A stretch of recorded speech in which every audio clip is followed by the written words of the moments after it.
গত লাস্ট যে আপডেটটা ছিল আপনারা জানেন 1423, তারপরে 2 জন শহীদ হয়েছেন এবং আমরা আরও কিছু মিসিং ডেটা পেয়ে যেটি আসলে আমাদের 1581 আজকে দাঁড়িয়েছে।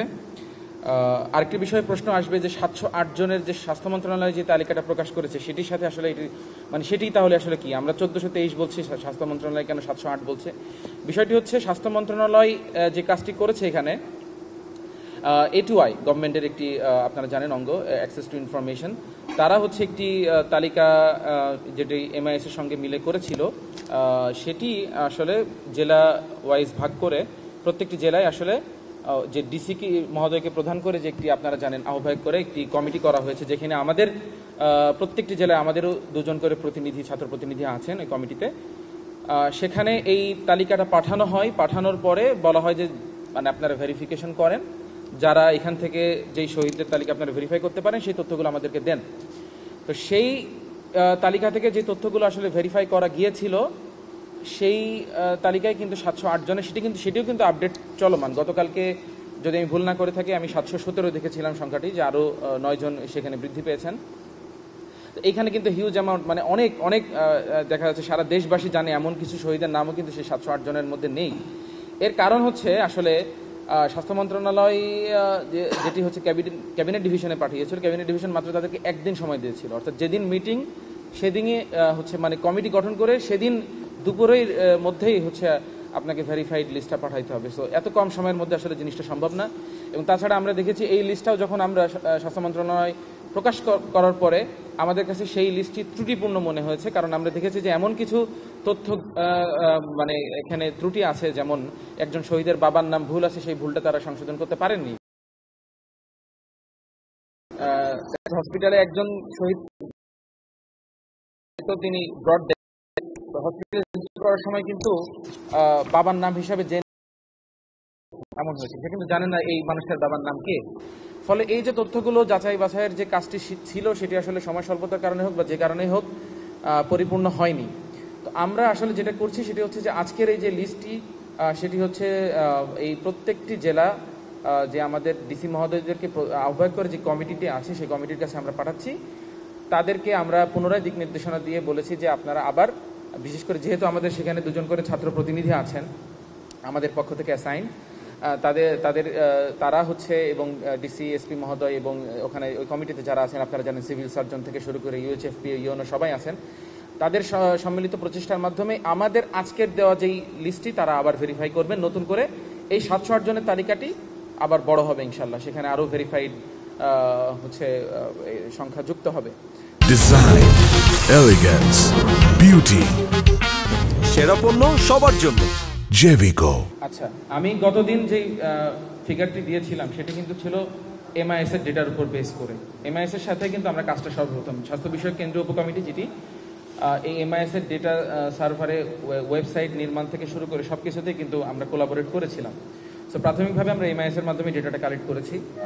সেইখান থেকে আসলে আপনাদেরকে আমরা একটা দিয়েছিলাম যে চোখের যারা আহত, তারপরে হচ্ছে ডিসেবল। কিন্তু আজকে আমরা আহতর যেই আপডেট সেটি আমরা আসলে অফিসিয়ালি দিচ্ছি না, তার কারণ হচ্ছে আমাদের কাজ চলমান। 22,000 থেকে সেই সংখ্যাটা প্রায় 31,000-এ পৌঁছেছে, কিন্তু এখানে ডুপ্লিকেশন আছে। এখানে বেশ কিছু অনেক ডেটা 2বার 3বার করেও এসেছে, যেহেতু MIS এর যে ডেটাগুলো ছিল বিশেষ করে। কারণ আপনি কেউ হয়তো আগে ঢাকা মেডিকেলে ভর্তি ছিলেন, তিনি সেখান থেকে ট্রান্সফার করে পরে চলে গেছেন নিটোর থেকে পরে চলে গেছেন হয়তো বা CMH, ফলে তার তো 2বার 3বার আছে। এই কাজটা ডিডুপ্লিকেশনের কাজটা যেহেতু আমাদের শেষ হয়নি, সেহেতু আমরা বলে দিতে পারছি না যে 31,000 আহত, ঠিক আছে।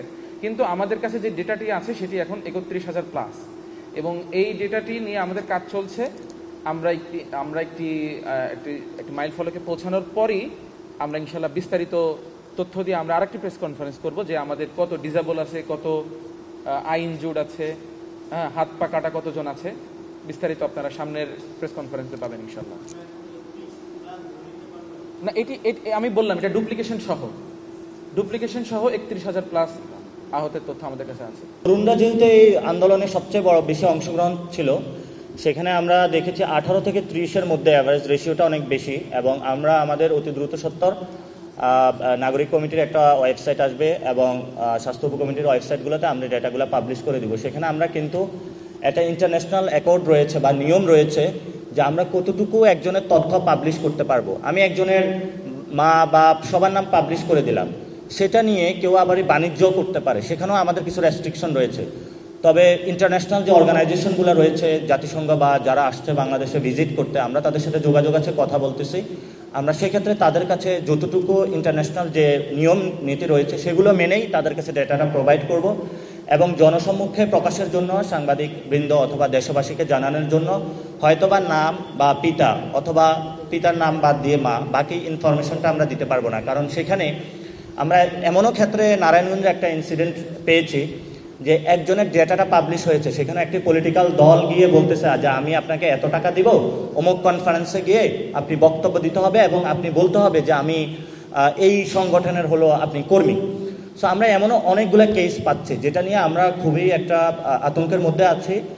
পলিটিক্যাল পার্টিগুলোর দৌরাত্ম্য, শহীদদের নিয়ে যে রাজনীতি, সেটা নিয়ে না করার জন্য আমরা মনে করি যে এই আন্দোলনে যারা শহীদ হয়েছিল কোনো পলিটিক্যাল পার্টির ব্যানারে হয় নাই, বৈষম্য বিরোধী ছাত্র আন্দোলনের নেতৃত্ব হয়েছিল এবং এই গণ আন্দোলনের স্বতঃস্ফূর্ত যে আন্দোলন হয়েছিল সকল মানুষ দল মত এবং ভাবাদর্শিক যে মতবাদ রয়েছে সেটার বাহিরে গিয়ে হলো অংশগ্রহণ করেছে। সো ওই জায়গা থেকে আমরা ফুল ডেটাও পাবলিশ করতে পারতেছি না। বিভিন্ন পলিটিক্যাল দল হলো এগুলার সুযোগ নিতে চাচ্ছে বা বিভিন্ন যারা সোসাইটিতে লুমপেন রয়েছে তারা এই জিনিসগুলো এগুলো নিয়েও রাজনীতি করার চেষ্টা চালাচ্ছে। সো সেই জায়গা থেকে আমরা যতটুকু ইন্টারন্যাশনাল অর্গানাইজেশন আপনাদেরকে পাবলিশ করতে পারবো সেই নিয়ম নীতিগুলো আমরা দেখেছি, সেই অনুযায়ী হলো পাবলিশ করব।